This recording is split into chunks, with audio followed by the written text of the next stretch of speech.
Why would a man who hasn't touched his wife in 5 years need a full tube of personal lubricant? That was the question that echoed in the silent chambers of my heart, a question that demanded an answer I already knew I wouldn't like. It all started on a Tuesday afternoon. The air was thick with the scent of brewing coffee and the sweet promise of cinnamon from the bakery I had built from the ground up. I needed a pen, a simple thing to sign off on a new delivery of Belgian chocolate. My own pen had run dry, and I remembered my husband Robert kept a fancy one in the glove compartment of his Lincoln. I walked out to the driveway, the sun warm on my skin, and opened the passenger door. The smell of leather and his subtle, expensive cologne filled my senses. It was a familiar scent, one that used to bring me comfort, but now only felt like a part of a well-rehearsed play. I pressed the latch on the glove compartment. It swung open smoothly. My eyes scanned for the pen, but they landed on something else first. Tucked behind the car manual and a stack of old receipts was a tube of personal lubricant. It was nearly empty. My breath caught in my throat. The world seemed to slow down, the chirping of the birds outside, fading into a dull hum. I picked it up. The plastic was still slightly warm. For a moment, I just stared at it, this small, insignificant object that held the weight of a monumental betrayal. 40 years. We'd been married for 40 years. Our life together was a tapestry woven with shared memories, inside jokes, and the quiet comfort of long companionship. But the threads of passion had worn thin long ago. Our bed, a king-size stage for what was once a grand romance, had become a cold, empty expanse of land separating two continents. We hadn't been intimate in years, a silent agreement we never spoke of, but both understood. The distance had become our new normal. So this tube, this undeniable evidence of someone else's passion, wasn't just a sign of infidelity. It was a mockery of our entire history. It told me that the intimacy he no longer shared with me, he was eagerly sharing with another. I felt no tears well up in my eyes. The shock was too deep for that. It bypassed sadness and went straight to a cold, hard place deep within my soul, a place I hadn't visited in a long time. In that moment, standing by the open car door, I was not a heartbroken wife. I was a strategist. I calmly closed the glove compartment, the tube still clutched in my hand. I walked back into the house through the kitchen that smelled of my life's work and went straight to the garage. The garage was my domain, a place of order and tools. I scanned the shelves, my eyes moving past gardening gloves and bags of potting soil. And then I saw it, a tube of industrial-grade adhesive. The label promised an unbreakable bond, a powerful glue designed to fuse metal to hold pipes together against immense pressure. It was a tool of permanence, of absolute connection. A slow smile spread across my face, but it didn't reach my eyes. It was a smile of pure, unadulterated clarity. I took the tube of adhesive and an empty, clean lubricant tube I had from years ago. With the precision of a surgeon, or perhaps a baker decorating a wedding cake, I carefully squeezed the thick, potent contents of the industrial glue into the deceptive plastic casing of the lubricant tube. I filled it to the brim. It looked identical to the one I had found. An innocent object promising pleasure now held a promise of a very different kind. I walked back out to the Lincoln, placed the newly filled tube exactly where I had found the other one, and tucked Robert's fancy pen into my pocket. The stage was set. The first act of my play was about to begin, and I knew with every fiber of my being that I would be the one writing the final scene. That evening, the house was quiet, with the kind of silence that consumes sound. I had prepared Robert's favorite meal, roasted chicken with rosemary and garlic, but the aroma that usually filled our home with warmth now seemed to cling to the air, heavy and artificial. I sat at our long mahogany dining table, a relic from a happier time, the polished surface reflecting the cold light of the crystal chandelier above. I wasn't eating. I was waiting. The character I was about to play was that of the devoted wife, a role I had perfected over 40 years, but tonight's performance required a new level of skill. It required me to know the truth while pretending to live in blissful ignorance. The sound of his Lincoln pulling into the driveway was my cue. A few moments later, the front door opened and closed, and Robert entered the dining room. He looked tired, but it was a theatrical kind of exhaustion. He loosened his silk tie as if it were a noose, tossing his expensive briefcase onto a nearby chair with a performative sigh. He was playing his part too, the hard-working husband returning from a grueling day. We were two actors in a play that had run for far too long. He sat down opposite me, the vast expanse of wood separating us. It felt less like a table and more like a barren no-man's land. As he moved, a scent drifted across the space between us. It wasn't his familiar crisp cologne. It was something else, a sweet, cloying fragrance, cheap and floral. It was the scent of another woman. It was so potent, so out of place in our home, that it felt like a third person had just sat down at the table with us. My heart, which had been beating with a steady, cold rhythm, began to pound against my ribs, but my face remained a mask of serene neutrality. I looked at him, my expression carefully composed into one of gentle concern. "How was your day, Robert?" I asked, my voice smooth and even, betraying none of the turmoil inside. He ran a hand over his face, a gesture meant to convey immense fatigue. "The usual," he mumbled, avoiding my eyes as he reached for his water glass. "A long business dinner with some young partners. Exhausting." Young partners. The words hung in the air, thick with unspoken meaning. I watched him take a long sip of water. I stood up, my movements fluid and unhurried, and walked over to him. I began to help him off with his suit jacket, a familiar ritual from our past. It was an act of intimacy, a wife's tender care, but tonight it was a mission. My fingers brushed against the fabric of his collar, and as I lifted the jacket from his shoulders, my eyes confirmed what my nose had already told me. There, on the crisp white collar of his shirt, was a faint, almost invisible smudge of pink lipstick. It was the careless signature of his betrayal. I took the jacket and hung it carefully on the back of his chair. I did not say a word about the perfume or the lipstick. I returned to my seat, my silence a weapon far more powerful than any accusation. An accusation he could deny. He could lie, he could gaslight me, he could turn my questions back on me and call me crazy. But he could not argue with my silence. My silence was a mirror, and in it he could only see his own guilt. The air in the room grew thick with tension. It was a tangible thing, a pressure building between us. He shifted uncomfortably in his chair, finally looking at me, searching my face for a sign for a crack in my composure. He found none. I simply looked back at him, my expression unreadable. I had all the confirmation I needed. The game had changed. He thought he was the one in control, the one with the secrets. He had no idea that I had already made my first move. Sleep did not come for me that night. While Robert snored softly in our bedroom, a sound I once found comforting, but now found grotesque, I was wide awake. The adrenaline of my discovery had given way to a sharp, cold clarity. I went to my home office, the small, quiet room where I managed the finances for my bakery, and closed the door. This room had always been my sanctuary, a place of numbers and logic, and tonight I needed that more than ever. I sat in my leather chair and opened my laptop. The soft glow of the screen illuminated my face in the darkness. I was not looking for articles on how to mend a broken heart or forums filled with other betrayed wives. I was not looking for sympathy. I was looking for weapons. My fingers flew across the keyboard, the clicking sounds sharp and precise in the silent house. My search history began to tell a new story. Best private investigators in Atlanta. Legal methods for gathering evidence of infidelity. Asset protection during a divorce. I was no longer a wife in mourning. I was a general planning a war. I spent an hour reading reviews looking for a firm that was discreet, ruthless, and effective. I found one that specialized in high-asset divorces and made a note of their number. I would call them in the morning. But a private investigator would take time, and I needed more. I needed to understand the scope of this betrayal myself. An idea began to form, a cold knot of dread in my stomach. I opened Robert's online work calendar, which he conveniently synced with our home computer.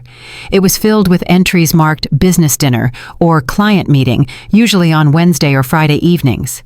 Then I opened up the social media page for our daughter-in-law, Tiffany.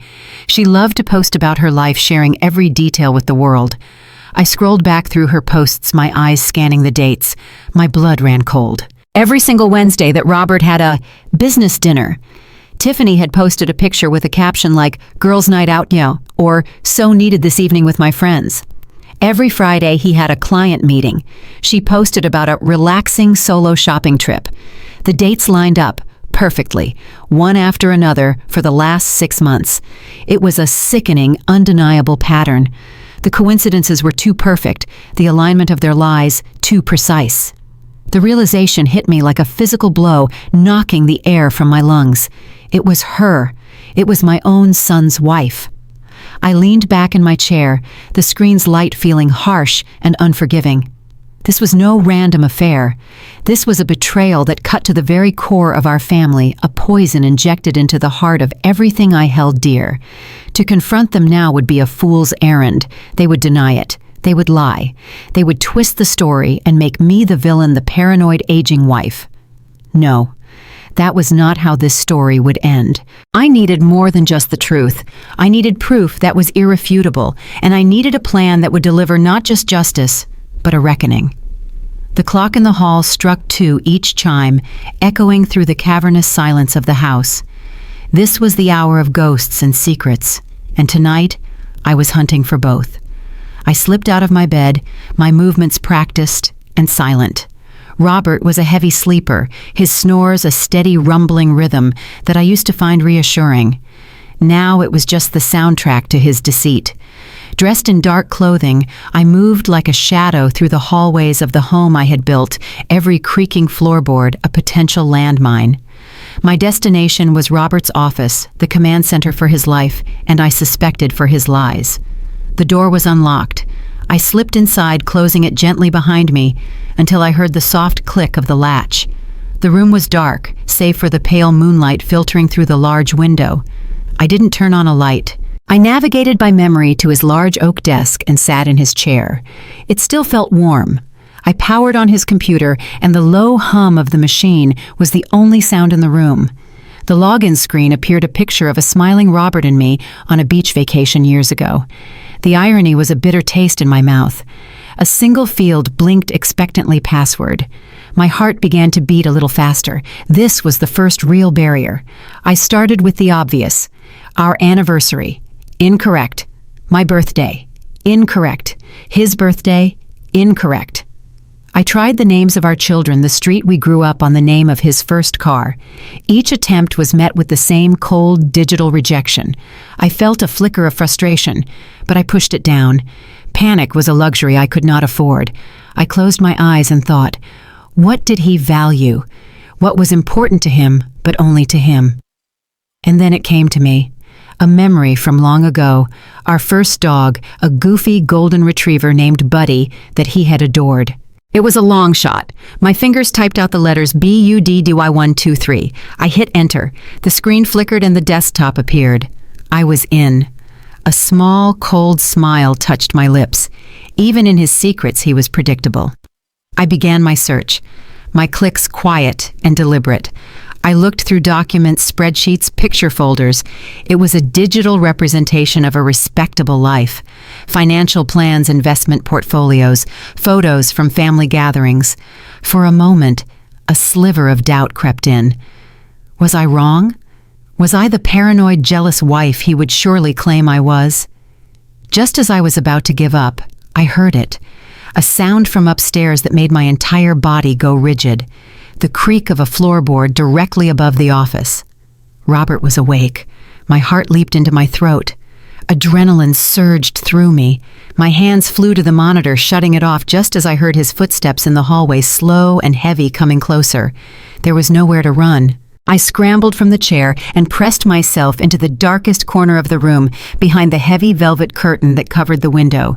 I held my breath, my body as still as stone, praying the darkness would be enough to conceal me.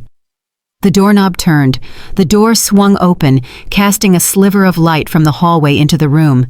I saw Robert's silhouette fill the frame. He stood there for what felt like an eternity, his head turning as he scanned the dark office. I could hear his breathing slow and even. He must have just been getting a glass of water or using the bathroom. My heart was pounding so loudly I was sure he could hear it. "Please don't turn on the light," I pleaded silently. "Please just go back to bed." After a moment he seemed satisfied. He pulled the door shut and I heard his footsteps retreat down the hall. I waited, not moving a muscle, until I was sure he was back in bed. I counted to 100, my body trembling with the leftover adrenaline. When I finally stepped out from behind the curtain, my shirt was damp with sweat. That was too close. I went back to the computer, my resolve hardened. What was he hiding that was so important? I turned the monitor back on and resumed my search, this time with a new sense of urgency. I started looking for hidden files, for anything out of the ordinary. And then I found it. A folder, not on the main drive, but tucked away on a secondary backup drive. It had an innocent name. Future Projects. My hand hesitated over the mouse. This was it. The point of no return. I took a deep breath and double-clicked. The folder opened. It was not filled with business proposals. It was filled with our destruction. There were dozens of emails between Robert and Tiffany. There were photos, intimate and explicit, that made me feel physically ill. But that was not the worst of it. The worst was in a subfolder labeled The Eleanor Plan. I opened it. Inside were scanned documents. Legal forms drafted by a lawyer I had never heard of. There were financial statements from my bakery statements I had never shared with him. And there was a letter written on the letterhead of a psychiatrist, Dr. Alan Shore. The letter was a detailed clinical assessment of my supposed mental decline. It spoke of memory loss, paranoia, and an inability to manage my own affairs. It was a complete fabrication, a work of cruel fiction from start to finish. They were building a case to have me declared legally incompetent. The final document was an email from Tiffany to Robert sent just 2 days ago. I read the words, and the world fell away.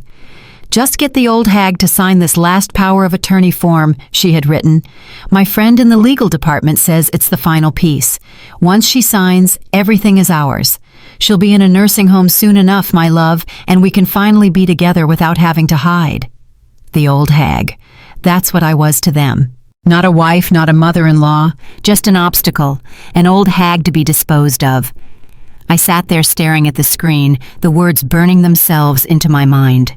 The coldness that had been simmering inside me for days now erupted into a glacial rage.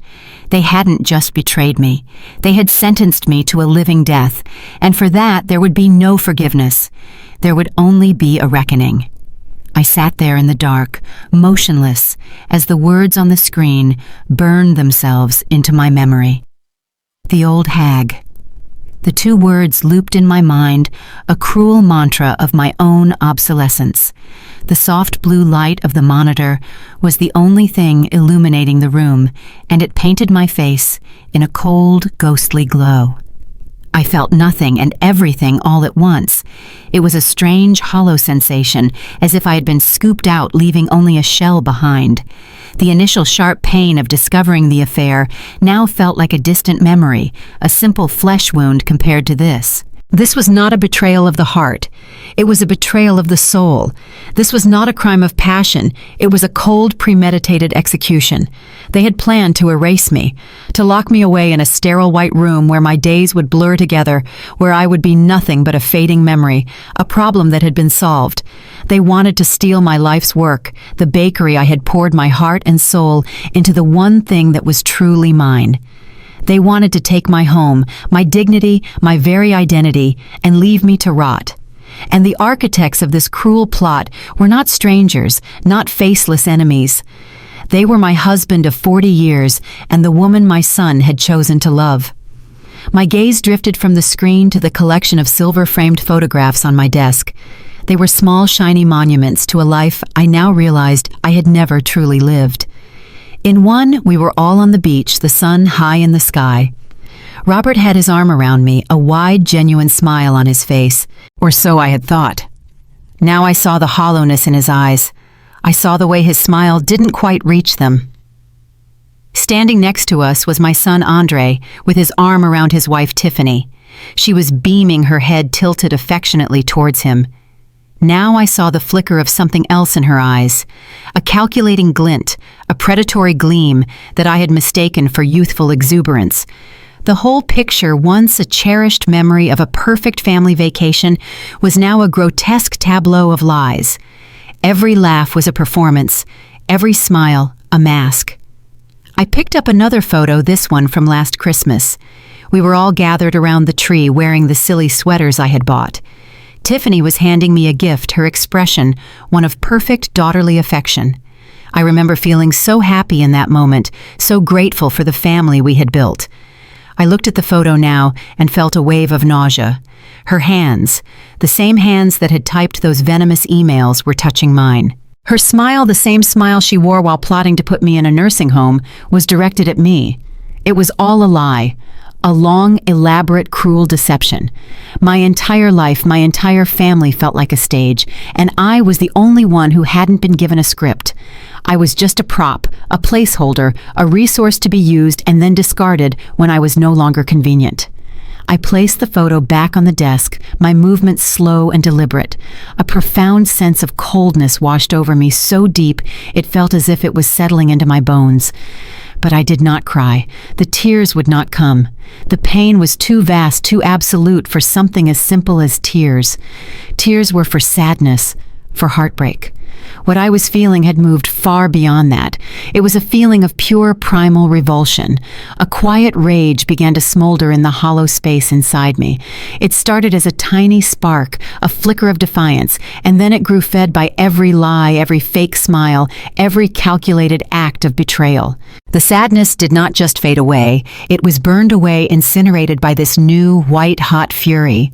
The fire consumed the hurt, the shock, the self-pity, and in its place, it forged something new, something hard and sharp and unbreakable. I was not a victim. I would not be a footnote in their sordid little story. I was not the old hag they could so easily dispose of. The woman who had sat down in this chair an hour ago, the trusting wife and loving mother-in-law, was gone. She had died in the cold blue light of this screen.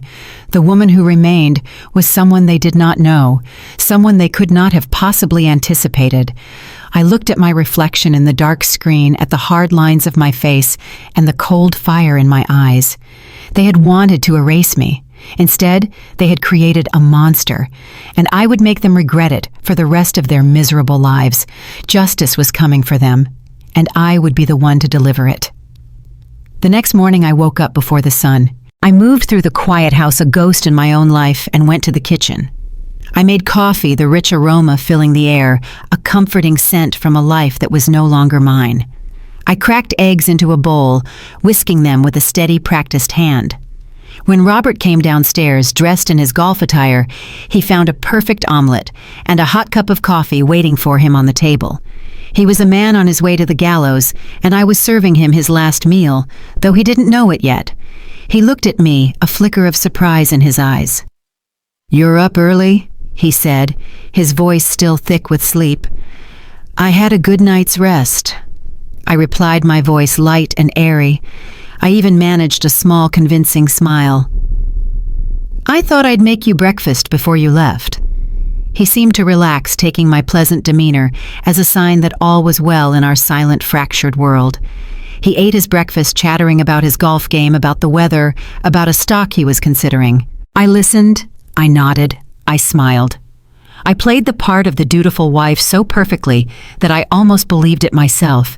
Inside, the glacier of my rage was calm and still waiting. After he kissed my cheek, a dry, meaningless peck, and left the house, my smile vanished. The performance was over. It was time for the director to get to work. I went to my office, the scene of last night's soul-shattering discovery, and sat at my computer. My mission today was procurement. I was no longer researching. I was arming myself. My search history from the night before was a roadmap of pain. Today's would be a blueprint for revenge. I found a website that specialized in theatrical supplies. I browsed through smoke machines looking for something small, compact, but powerful. I found the perfect model, a device no bigger than a shoebox with a remote control that had a range of over 300 feet. I added it to my cart. Next, I needed a way to communicate without a trace. I found a website that sold prepaid, untraceable cell phones, often called burner phones. I purchased one, paying with a prepaid gift card I kept for emergencies. Both items would be delivered to a post office box I had opened years ago for my business. There would be no link back to me. Once the tools were acquired, it was time to set the stage and position the actors. I picked up my phone and dialed the number that I knew by heart, the number of my son Andre. He was a fire captain, a good man, a hero to his community and to me, and I was about to use his goodness, his love for me, against his own wife. It was a bitter pill to swallow, but it was necessary. He answered on the second ring, his voice warm and full of life. "Hey, Mom, everything okay?" "Everything is wonderful, honey," I said, injecting a bright, excited tone into my voice. "I have some fantastic news. You know that big baking convention in Chicago I've always wanted to attend? Well, I've been invited. Not just to attend, but to be a guest speaker on a panel about small business success." "No way!" Andre's voice was filled with genuine pride. "Mom, that's incredible. I'm so proud of you. You deserve it." His words were a sharp, painful sting, but I pressed on. "Thank you, sweetheart. It means the world to hear you say that. I'll be leaving next Thursday and coming back Sunday." "That's great. You need a break," he said. "I know, which brings me to a little favor," I said, my voice softening into a motherly plea. "You know how fussy my orchids are. Would you mind terribly stopping by the house on Saturday evening to give them a little water? I'd hate for them to wilt while I'm gone." "Of course, Mom. Not a problem at all. I'll swing by after my shift." "You're a lifesaver," I said. Then I paused as if a thought had just occurred to me. "Oh, speaking of which, how is Tiffany? I saw her the other day carrying a new designer handbag. It must have cost a fortune. Her new job must be going incredibly well." I kept my tone light casual, just a mother-making conversation. There was a pause on the other end of the line.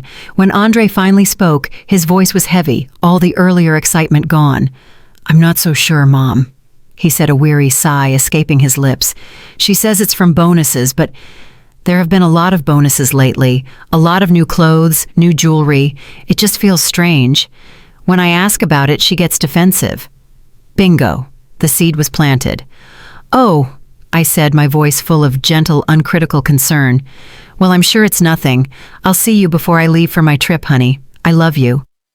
"I love you too, Mom. Have a great time in Chicago."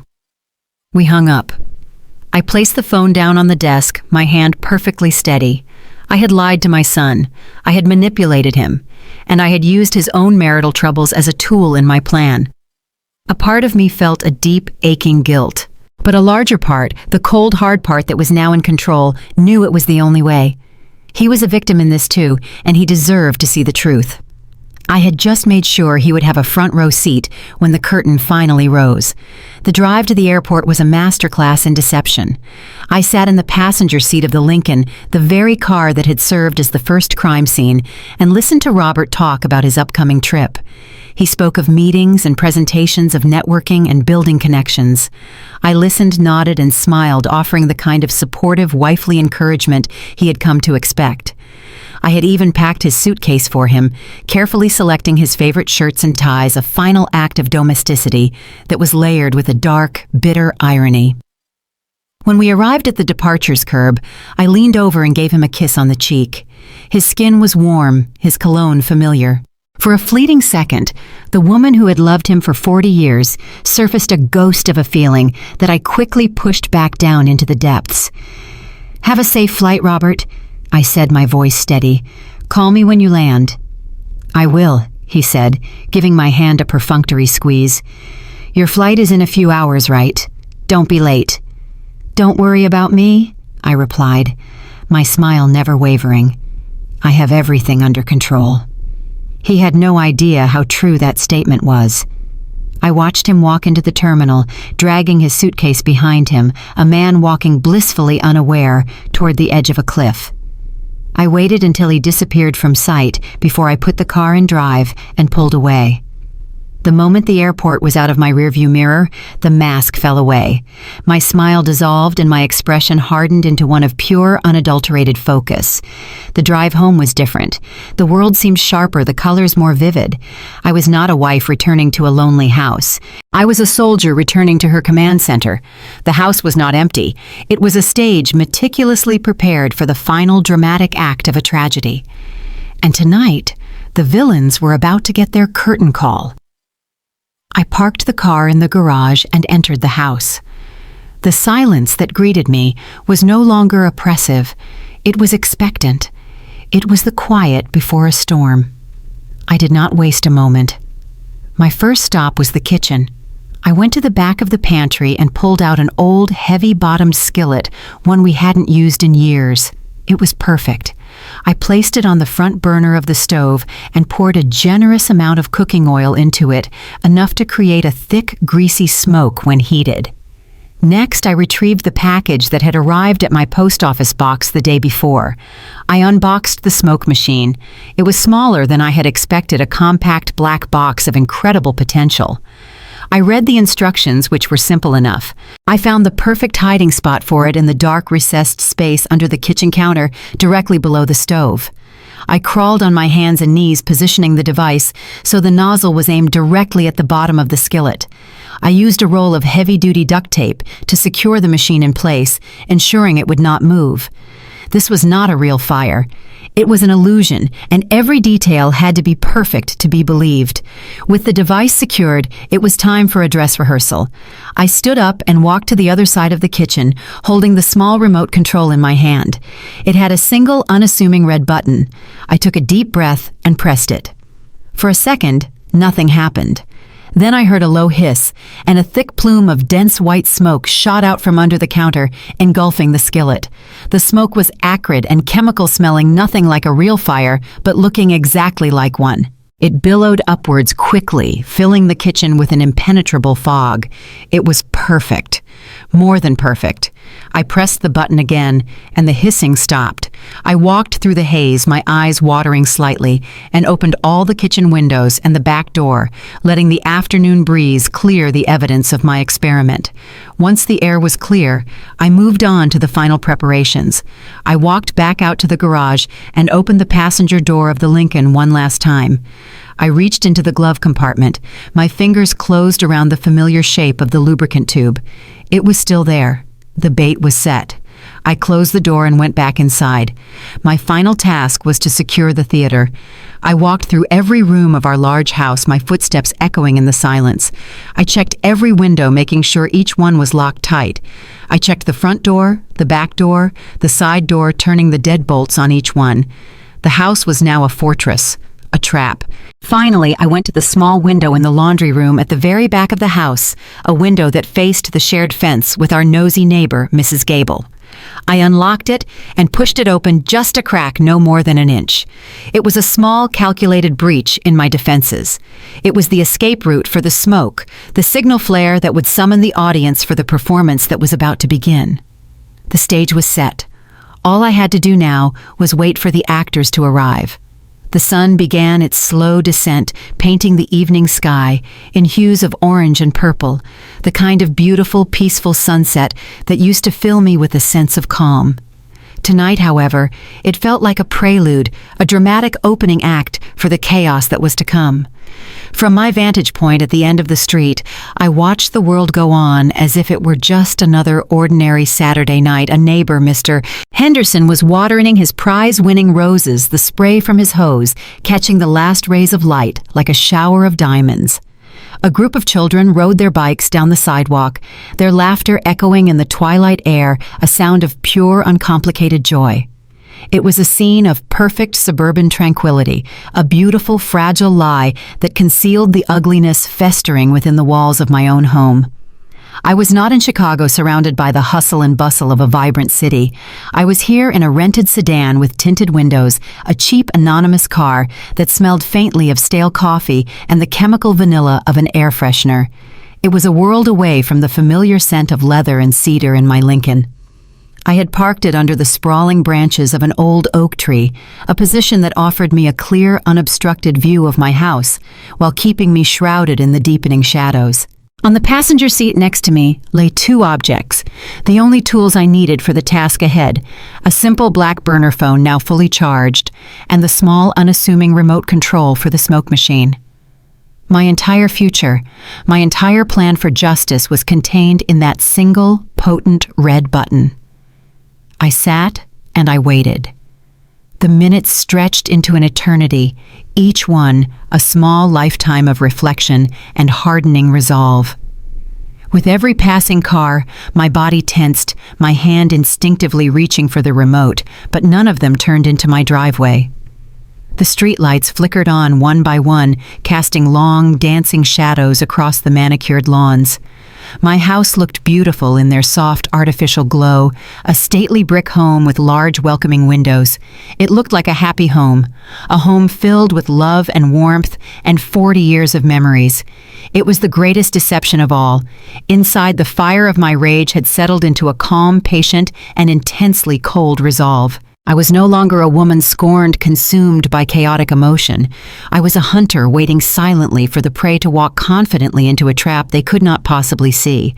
There was no fear, no nervousness, only a profound chilling sense of purpose that settled deep into my bones. Then, at precisely 8 o'clock, as if on cue, my patience was rewarded. A pair of sleek, bright LED headlights cut through the darkness, and a pearl-white luxury sedan, a car I knew all too well, turned into my driveway. It was Tiffany. I watched, my breath held tight in my chest, as she parked the car and killed the engine. She got out a silhouette of calculated allure against the backdrop of my home. She was dressed to impress, wearing a short, tight red dress and impossibly high heels that clicked loudly on the pavement, an arrogant announcement of her arrival. She glanced around the quiet street, a furtive, guilty look on her face that was quickly replaced by a smug smile. She thought she was safe. She thought she was clever. She pulled a key from her designer handbag, a key to my home, and let herself in. The door clicked shut behind her, sealing her fate. My hand instinctively closed around the remote control on the seat beside me, my knuckles turning white. Not yet. The timing, I reminded myself, had to be absolutely perfect. I started a timer on the burner phone, the green numbers glowing eerily in the dark car. I had decided to give them 30 minutes. It was a symbolic number. 30 minutes for them to get comfortable. 30 minutes for them to feel safe and secure in their stolen sanctuary. 30 minutes for them to ascend to the scene of their ultimate betrayal. My bedroom. Our bedroom. It was without a doubt the longest and most excruciating 30 minutes of my entire life. I watched as the lights in the house came on one by one, each one a fresh stab of pain. First, the living room, a warm, inviting glow. I imagined them pouring a drink from the crystal decanter I had received as a wedding gift, laughing together on the very sofa I had painstakingly picked out. Then the lights upstairs came on, illuminating the hallway. My heart began to pound, a slow, heavy, deliberate rhythm against my ribs, a war drum calling me to action. And then the final damning signal. The light in my master bedroom, the room I had shared with Robert for 4 decades, the room where I had given birth to my son, flickered on. The violation was absolute. The final boundary had been crossed, the final line of respect obliterated. My timer chimed softly, a polite digital sound that belied the monumental significance of the moment. My wait was over. It was time. My hand was surprisingly steady as I picked up the remote control. It felt small and light, almost insignificant, yet I knew it held the power to shatter their world. I looked at the house one last time at the lighted window of my bedroom, a beacon of their deceit, a spotlight on my humiliation. This was for the 40 years of my life I had given to a lie. This was for the bakery they had tried to steal from me. This was for the lonely, humiliating end they had meticulously planned for me in a cold, sterile nursing home. This was for my son Andre, a good man who deserved so much more than this. I took a deep, cleansing breath, the kind you take before you dive into deep, cold water, knowing you are about to enter another world. My finger found the smooth, round, slightly raised surface of the red button. And with a sense of finality that was as peaceful as it was terrifying, I pressed it.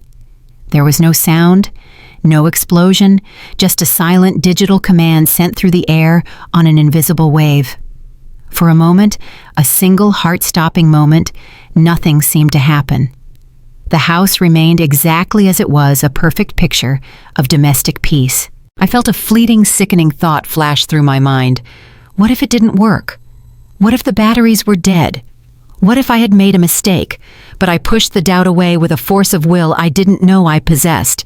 I had been meticulous. I had been careful. I had tested it. Now all I could do was wait for the smoke to appear. My part in setting the trap was over. The curtain had officially risen, and I knew with every fiber of my being that from this moment on, nothing in our lives, in any of our lives, would ever be the same again. From my hidden vantage point inside the rented car, I watched the house, my heart a steady rhythmic drum in the quiet of the night. A minute after I pressed the button, a minute that felt like a lifetime, I saw the first sign. A thin, ghostly tendril of white smoke, almost invisible against the dark brick, began to curl out of the small, cracked open window of the laundry room. It was working. A cold, grim satisfaction settled over me. The fuse was lit. Now all I needed was an audience, and my audience did not disappoint. As if on cue, Mrs. Gable, my perpetually curious neighbor from the house to the right, emerged for her late evening stroll with her yapping little terrier Chester. The dog, smelling something unusual in the air, began to bark frantically, pulling at its leash and staring directly at my house. Mrs. Gable, annoyed at first, followed the dog's gaze. I saw her squint, her head tilting. She took a few steps closer. The tendril of smoke was now a steady, visible plume growing thicker by the second. Her expression shifted from curiosity to alarm and then to outright panic. Her hand flew to her mouth. "Fire!" Her voice was a shrill shriek that cut through the quiet suburban night. "Fire! Somebody call 911! The Johnson's house is on fire!" She fumbled for her cell phone, her fingers shaking as she dialed. Her cries were the starting pistol. Lights began to flick on in the houses up and down the street. Doors opened. People wrapped in bathrobes and pajamas spilled out onto their lawns, their faces a mixture of concern and morbid curiosity. The private drama I had set in motion was about to become a public spectacle. In the distance I heard it, the faint rising and falling wail of a siren. It grew louder, closer, joined by another, and then another, until the air was filled with the deafening symphony of approaching emergency vehicles. Moments later, the street was bathed in a chaotic, pulsating bath of red and blue light. A massive fire engine, its chrome glinting under the streetlights, roared around the corner and screeched to a halt directly in front of my home.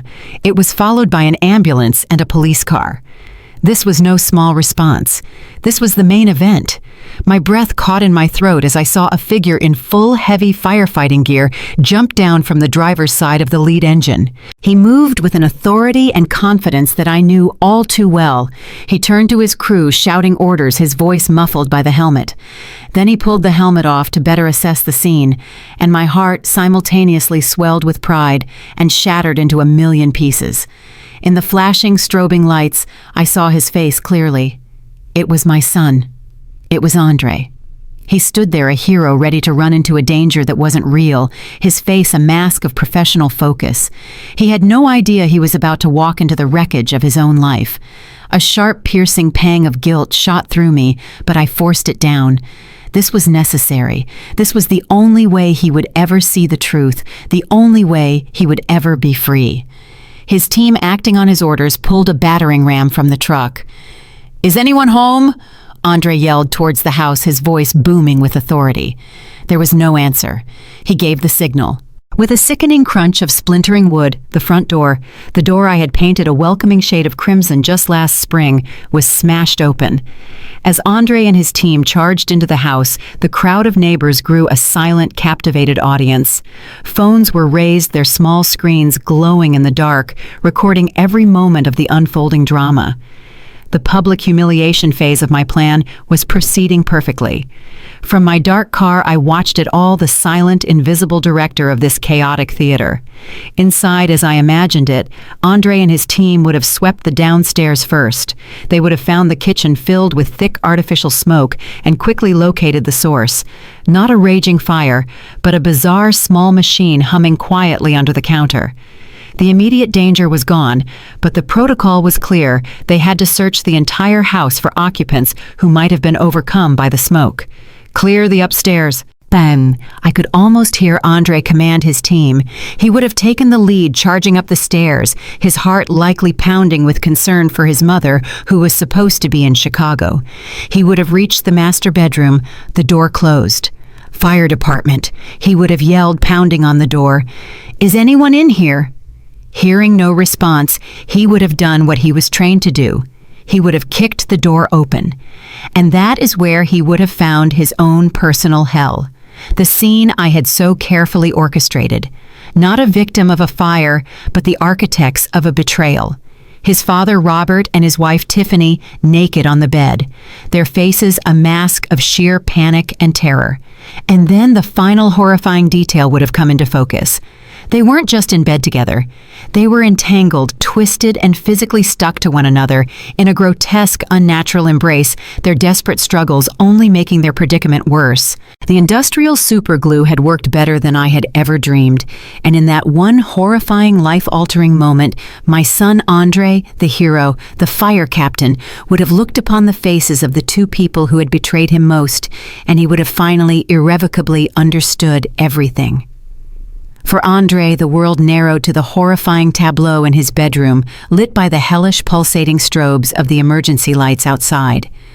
The smoke alarm, which was still shrieking from the hallway, seemed to be screaming directly into his soul. His father and his wife, naked, panicked, and impossibly grotesquely fused together. Tiffany was sobbing a hysterical, animalistic sound of pure terror and shame. Robert was muttering, his eyes wide with a madness Andre had never seen before, trying to pull away an action that only seemed to cause them both more pain.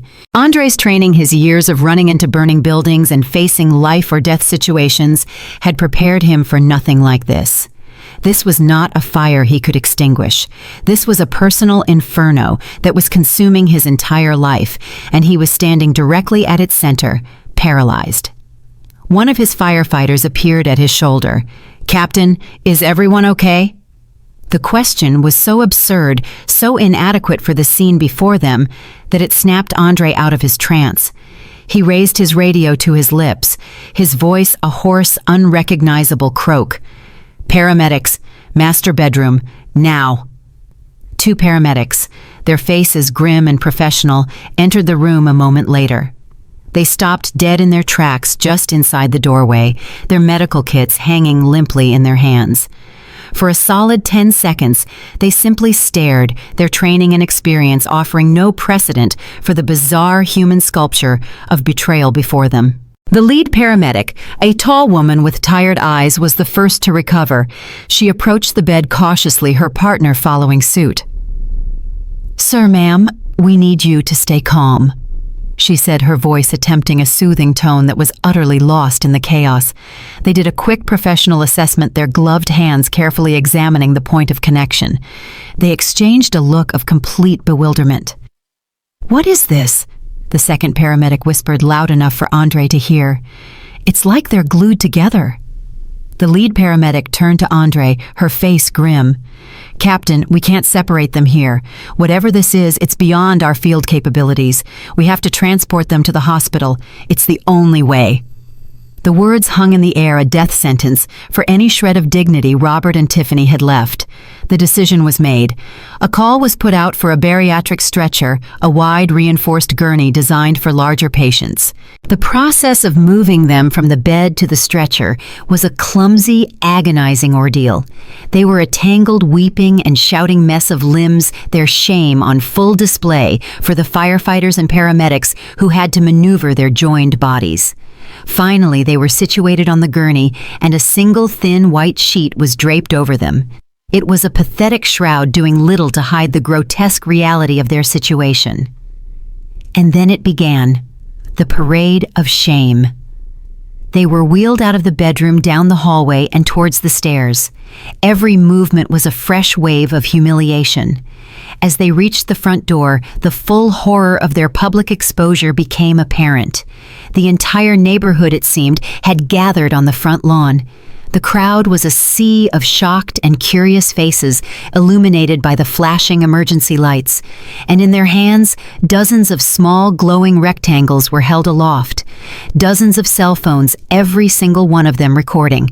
The whispers from the crowd were audible. "Is that Robert Johnson? Oh my God, who is he with? It's Tiffany, Andre's wife." The clicks and digital chimes of phones capturing videos and photos were like a swarm of insects. Tiffany's sobs grew louder from beneath the sheet, a desperate, hopeless sound. Robert was silent, his face a mask of vacant shock. They were carried down the front steps and across the lawn, a spectacle of sin and consequence for all the world to see. Before the ambulance doors had even closed, the first video was uploaded. A neighbor, Mrs. Gable, posted it to the local community Facebook group with the caption, "You will not believe what is happening on Maple Street right now." Within minutes, it had dozens of shares, then hundreds. The story of the stuck couple of Maple Street was going viral, a local legend of shame being born in real time. Their punishment would not be a private matter. It would be a permanent digital scar. Andre stood alone on the lawn, a statue amidst the chaos, watching the ambulance pull away, its sirens now silent, its lights still flashing. The professional mask of Fire Captain Andre Johnson had completely crumbled, leaving only the raw, wounded face of a devastated son and a betrayed husband. The scene replayed in his mind a nightmare loop of his father and his wife. And then another memory surfaced. His mother's voice on the phone just a few days ago, her casual, innocent-sounding questions about Tiffany's spending, her story about a prestigious trip to Chicago, her simple request for him to water her orchids tonight. The pieces of the puzzle, once scattered and meaningless, slammed together in his mind with the force of a physical blow. This was not an accident. This was not a random series of events. This was a plan, a cold, calculated, and brutally effective plan. As if guided by some unseen force, his gaze lifted from the departing ambulance and scanned the dark street. He looked past the flashing lights, past the gossiping neighbors, to the quiet, shadowy corner at the end of the block. And he saw it. A nondescript sedan he had never seen before. He watched as its tail lights blinked on two small red eyes in the darkness. The car pulled away from the curb, its movement slow, deliberate, and final, before disappearing into the night. He did not see his mother's face. He did not need to. In that moment, he understood everything. This entire night of public destruction, this personal apocalypse, was not a fire he was called to extinguish. It was a judgment he was meant to witness. And his mother, the quiet, gentle woman he thought he knew, had been the judge, the jury, and the executioner. The hospital room was sterile and silent, a stark white box that smelled of antiseptic and despair. The only sound was the quiet, rhythmic beep of a heart monitor, a steady counterpoint to the shattered lives of its two occupants. Robert lay on one bed, curled into a fetal position, his face turned towards the wall. He was a shrunken version of the powerful man he once was, a pathetic, broken figure lost in a sea of white sheets. On the other bed, Tiffany sat upright, her face a swollen, tear-stained mask of fury and humiliation. A team of surgeons and specialists had spent hours in a delicate, unprecedented procedure to separate them, a process involving solvents and scalpels that had left them both physically raw and emotionally gutted. The industrial adhesive had done its job all too well. The door to the room opened without a sound. I stepped inside. I had taken the time to go home to shower away the stress of the evening and to change. I was wearing a simple but elegant black dress, my hair was perfectly styled, and my posture was ramrod straight. I was not a victim seeking retribution. I was a queen entering her court to pass judgment. I closed the door behind me, the soft click echoing in the silent room. Tiffany's head snapped up. Her eyes red-rimmed and filled with a venomous hatred locked onto mine. "You," she spat, her voice a ragged whisper. "You did this, you evil, wicked old hag." I ignored her outburst, my expression as placid and unreadable as a calm lake. I walked gracefully to the small table that stood between their two beds. From my leather handbag, I produced a thick manila envelope and placed it gently on the table's surface. "This," I said, my voice calm and even, "is from Andre. They are divorce papers. He asked me to tell you that he never wants to see your face again. A courier will be by your apartment tomorrow to supervise while you pack your personal belongings." Tiffany stared at the envelope as if it were a snake. The fight seemed to drain out of her, replaced by a look of stunned disbelief. She had lost. She had lost everything. Next, I placed a small digital voice recorder next to the envelope. "And this," I continued, my voice dropping to a conspiratorial whisper, "is a little something for my lawyer. It contains copies of every email from your future projects folder every detail of your plan to have me declared incompetent, every loving word you wrote about stealing my business and putting me in a nursing home. I looked directly into Tiffany's eyes, letting her see the cold, hard steel that had replaced any warmth that was once there. Fraud is a very serious crime. I'm told it can carry a significant prison sentence. Tiffany's face went white. The last vestiges of her defiance crumbled, leaving only the raw, ugly face of fear. Finally, I turned my attention to the figure huddled on the other bed. "Robert," I said. My voice was not loud, but it cut through the room with the sharpness of a surgeon's scalpel. He flinched at the sound of his name, but did not turn around. I walked to the foot of his bed. 40 years, Robert. 40 years of my life, my loyalty, my love. And this is how you chose to repay me. He remained silent, his back still turned to me. "You don't have to look at me," I said, my voice devoid of all emotion. "But you will listen. You conspired with this girl to take everything from me, my business, my home, my freedom. You thought I was old and weak. You thought I was stupid. You thought you could just throw me away like a piece of trash." I paused, letting the silence stretch, letting my words sink into his cowardly soul. "Well, you were wrong. You see, years ago when you were too busy with your business dinners, I was busy being smart. I consulted with a very good lawyer. The bakery, this house, the cars, our savings, our investments, every single asset is in a trust that is solely in my name. You, Robert, legally own nothing but the clothes on your back and the contents of your golf bag." I saw his shoulders begin to shake, the silent, racking sobs of a man who has just realized he has lost everything. "So I will leave you to your future." I said my final words, a cold, clean cut. A future with no money, no home, and no family. I hope it was all worth it. I turned my back on the wreckage of their lives and walked towards the door. I did not look back. I did not need to. As I stepped out into the hallway, I left behind a silence that was heavier and more absolute than any sound, the deafening silence of complete and utter despair. 1 year later. The bell above the door of Eleanor's Sweets chimed merrily, a constant happy soundtrack to our new life. The bakery was thriving, more successful than I had ever dreamed. It was filled with the warm, comforting smells of cinnamon chocolate and fresh coffee and the happy chatter of loyal customers. Andre and I stood behind the counter together, a team forged in the fires of betrayal. The past year had been one of healing, of rebuilding. His divorce was finalized quickly. Robert and Tiffany had disappeared from our lives, two ghosts of a past we no longer spoke of. Andre had found a new strength, a new purpose, and even the beginnings of a new, healthier love with a woman who valued his kind heart. The smile on my son's face was genuine again, and for me, that was the greatest victory of all. I had found not just peace, but a profound sense of purpose. I had taken the worst moments of my life and used them to build something better, something stronger. We were not just survivors, we were architects of our own happiness. Betrayal may shatter your world, but from the sharpest fragments, you can build a stronger foundation. True power isn't in avoiding the fall.